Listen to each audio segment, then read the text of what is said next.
নমস্কার বন্ধুরা, আপনারা কেমন আছেন? আশা করি আপনারা খুব ভালো আছেন। আজ আমি আপনাদের দেখাবো ভিভো Y91 মোবাইলের পাওয়ার সুইচ কিভাবে চেঞ্জ করবেন। কিভাবে পাওয়ার সুইচ চেঞ্জ করলে মোবাইলের মধ্যে কোনো রকমের সমস্যা আসবে না এবং আপনারা সহজেই মোবাইলের পাওয়ার সুইচটি চেঞ্জ করতে পারবেন, তা আমি আজ এই ভিডিওর মাধ্যমে আপনাদেরকে বিস্তারিত দেখাবো। আপনারা ভিডিওটি স্কিপ করবেন না, স্কিপ করলে আপনারা বুঝতে পারবেন না আমি কিভাবে পাওয়ার সুইচ চেঞ্জ করলাম। পাওয়ার সুইচ চেঞ্জ করবার সময় যে সকল সমস্যার সম্মুখীন হলাম সেই সকল সমস্যাগুলি কিভাবে আমি সমাধান করলাম তা এই ভিডিওর মাধ্যমে আমি আপনাদেরকে দেখাবো। তাই আপনারা ভিডিওটি পুরোটা দেখুন। পুরোটা দেখার পর আপনারা বুঝতে পারবেন কিভাবে ভিভো Y91 বলুন, Y93 বা Y95 মোবাইলের পাওয়ার সুইচ সমস্যা হলে সহজেই চেঞ্জ করতে পারবেন। প্রথমে আমি মোবাইলটি ব্যাক সাইডটি খুলে নিলাম। খুব ধীরে ধীরে খুলবেন, ডিসপ্লেতে চাপ দেবেন না। দেখুন আমি মোবাইলের ব্যাক সাইডটি খুলে নিলাম। আমার হাতে এটি আপনারা দেখতে পাচ্ছেন ভিভো Y91 মোবাইল। এই মোবাইলটিতে ফিঙ্গারপ্রিন্ট নেই। আপনারা Y93, Y95 এই মোবাইলগুলিতে ফিঙ্গারপ্রিন্ট পাবেন, সুতরাং ওগুলি ভালোভাবে ফিঙ্গারপ্রিন্টের দিকে খেয়াল রেখে মোবাইলের ব্যাগটি খুলবেন। দেখুন আমি প্রথমে মোবাইলে থাকা স্ক্রুগুলি ধীরে ধীরে খুলে নিলাম। স্ক্রুগুলি খোলবার জন্য আপনারা স্ক্রু ড্রাইভারের ওপর বেশি চাপ দেবেন না, কেননা আপনার ডিসপ্লে নষ্ট হয়ে যেতে পারে। বোর্ডের মধ্যে থাকা একটি স্ক্রু ছিল, সেটিও আমি ধীরে ধীরে খুলে নিলাম।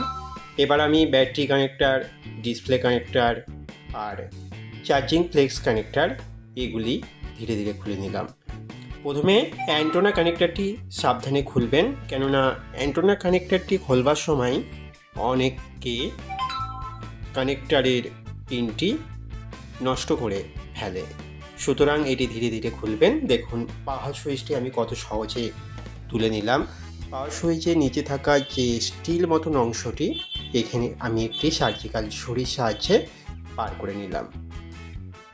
দেখুন আপনারা দেখতে পাচ্ছেন, দেখুন এটি নতুন পাওয়ার সুইচ।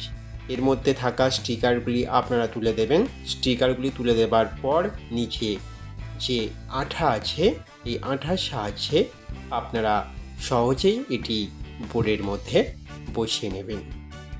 দেখুন কিভাবে আমি বোর্ডের মধ্যে বসিয়ে নিলাম। Total complete switch. আপনারা এক একটি টিপ চেঞ্জ করতে পারেন। ভিভো Y91 আইতে 4 পিনের টিকলি বা 4 পিনের সুইচ থাকে, আপনারা ওইগুলি ভালোভাবে চেঞ্জ করতে পারবেন। 4 পিনের জায়গায় আপনারা 2 পিনের সুইচও লাগাতে পারবেন। 2 পিনের সুইচ লাগাতে গেলে আপনাকে দেখে নিতে হবে একটি প্লাস একটি মাইনাস পয়েন্ট, সাধারণত কোনাকুনি থাকে, আপনারা টুইজার দিয়ে টাচ করে দেখে নিতে পারেন।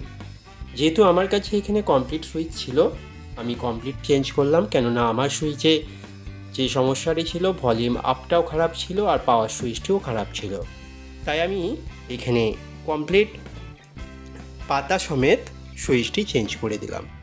এই সুইচের মধ্যে আছে ভলিউম আপ, ভলিউম ডাউন ও পাওয়ার কি, তিনটেই একসঙ্গে চেঞ্জ করে দিলাম। দেখেন আপনারা কিভাবে আমি সুইচটি চেঞ্জ করলাম। এবার আমি মোবাইলের স্ক্রুগুলি লাগিয়ে নিলাম। স্ক্রু লাগাবার সময়ও একটি কথা মাথায় রাখতে হবে, বেশি প্রেস দেবেন না। বেশি প্রেস দিলে আপনার মোবাইলের ডিসপ্লেটি ড্যামেজ হয়ে যেতে পারে। আমার এখানে মোবাইলের ডিসপ্লেটি অলরেডি খারাপ, আর সুইচও খারাপ। আমি কিভাবে ডিসপ্লে চেঞ্জ করব তা আমি পরের ভিডিওতে দেখাবো। আমি এখানে খালি পাওয়ার সুইচ কিভাবে চেঞ্জ করব এবং পাওয়ার সুইচ চেঞ্জ করবার পর যে প্রবলেমগুলো আসে সেই প্রবলেমগুলোর সলিউশন কিভাবে করব আমি এই ভিডিওতে আপনাদের দেখাবো। দেখুন পাওয়ার সুইচটি চেঞ্জ হয়ে গেছে। এবার আমি পেছনের ঢাকনাটি খুব ধীরে ধীরে লাগালাম। দেখুন খুব ধীরে ধীরে লাগানোর পর কি দেখা যাচ্ছে পাওয়ার সুইচটি কাজ করছে না। কেন করছে না? এটি ডুপ্লিকেট। আপনার যেহেতু অরিজিনাল সুইচ ছিল সেহেতু সুইচগুলি আপনার কাজ করতো, বাট ডুপ্লিকেট সুইচ লাগানোর পর এটি কাজ করছে না। ডুপ্লিকেট সুইচগুলি সাধারণত একটু মোটা থাকে, সুতরাং আপনাকে কি করতে হবে? আপনি কি তাহলে ডুপ্লিকেট সুইচ লাগাতে পারবেন না? অবশ্যই পারবেন। ডুপ্লিকেট সুইচগুলি লাগাবার পর আপনাকে আপনার মোবাইলের ব্যাক প্যানেলের বা ব্যাকের ঢাকার সাথে থাকা যে আউটারগুলি আছে, ওই আউটারের মধ্যে যে সুইচের পয়েন্টগুলো আছে ওগুলো ব্লেড দিয়ে হালকাভাবে চাঁচবেন। বেশি ডিপভাবে কাটবেন না, বেশি ডিপভাবে কাটলে আপনার সুইচটি ভেতর দিকে ঢুকে যেতে পারে।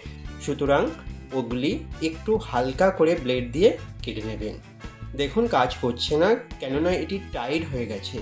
ভলিউম প্লাস মাইনাস কাজ করছে, বাট পাওয়ারটা কাজ করছে না। সুতরাং আপনাকে কি করতে হবে? তাহলে আপনাকে করতে হবে ব্লেড দিয়ে পাওয়ার সুইচ এবং ভলিউম সুইচের যে আউটারগুলো আছে আউটারগুলো সামান্য একটু ছেঁচে দিতে হবে। দেখুন আমি ছেঁচে দিলাম। এবার দেখুন ভলিউম প্লাস কাজ করছে, ভলিউম প্লাস কাজ করছে, ভলিউম মাইনাস কাজ করছে, পাওয়ার সুইচও কাজ করছে। আমি মোবাইলতে ডিসপ্লে চেঞ্জ করেছিলাম, তাই ডিসপ্লে ট্রিগারটি তুলে দিলাম। দেখুন সমস্ত কিছু কাজ করছে। ভিডিওটি পুরো দেখার জন্য আপনাদেরকে অনেক অনেক ধন্যবাদ। ভিডিওটি যদি আপনাদের ভালো লাগে অবশ্যই চ্যানেলটিকে সাবস্ক্রাইব করুন।